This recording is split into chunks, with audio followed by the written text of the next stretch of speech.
তামিলনাড়ুর রাজনীতিতে ক্ষমতায় এসেই বড়সড় চমক দেখালেন অভিনেতা থেকে মুখ্যমন্ত্রী হওয়া জোসেফ বিজয়। দায়িত্ব নেওয়ার কয়েক ঘন্টার মধ্যেই রাজ্যের 717টি সরকারি মদের দোকান বন্ধের নির্দেশ দিয়েছেন তিনি। ধর্মীয় উপাসনালয়, স্কুল, কলেজ ও বাস স্ট্যান্ডের আশেপাশে থাকা এসব দোকান 2 সপ্তাহের মধ্যে সরিয়ে নিতে বা সম্পূর্ণ বন্ধ করতে বলা হয়েছে। বিজয়ের এই সিদ্ধান্তকে সামাজিক সংস্কার, তরুণ সমাজকে মাদকাসক্তি থেকে রক্ষা এবং জনস্বার্থে বড় পদক্ষেপ হিসেবে দেখছে তার সমর্থকরা। তবে রাজ্যের অন্যতম বড় রাজস্ব আয়ের উৎস হওয়ায় এই সিদ্ধান্তে তামিলনাড়ুর অর্থনীতিতে কী প্রভাব পড়বে তা নিয়েও শুরু হয়েছে ব্যাপক আলোচনা।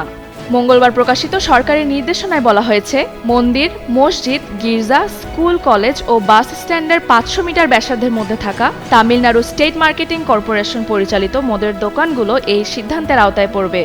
ভারতীয় সংবাদ মাধ্যম ইন্ডিয়া টুডে জানিয়েছে, বর্তমানে তামিলনাড়ুতে মোট 4765টি সরকারি মদের দোকান রয়েছে।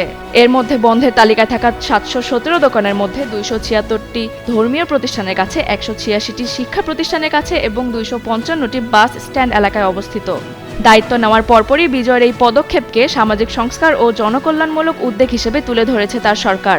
বিশেষ করে তরুণ প্রজন্মকে মাদকাসক্তি থেকে দূরে রাখতে এই সিদ্ধান্ত গুরুত্বপূর্ণ ভূমিকা রাখবে বলে দাবি করা হচ্ছে।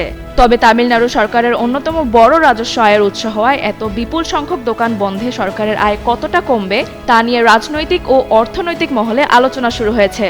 মদের দোকান বন্ধের পাশাপাশি নতুন সরকার আরও বেশ কয়েকটি জনকল্যাণমূলক সিদ্ধান্ত অনুমোদন করেছে। এর মধ্যে রয়েছে আবাসিক গ্রাহকদের জন্য 200 ইউনিট পর্যন্ত বিনামূল্যে বিদ্যুৎ, নারী নিরাপত্তার জন্য বিশেষ বাহিনী গঠন এবং প্রতিটি জেলায় মাদক বিরোধী ইউনিট স্থাপন।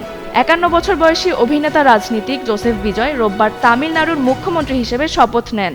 তার দল টিভিকে একক বৃহত্তম দল হিসেবে আবির্ভূত হওয়ার পর কংগ্রেস, বাম দল, ভিসিকে ও মুসলিম লীগের সমর্থনে প্রথমবারের মতো রাজ্যে জোট সরকার গঠন করে।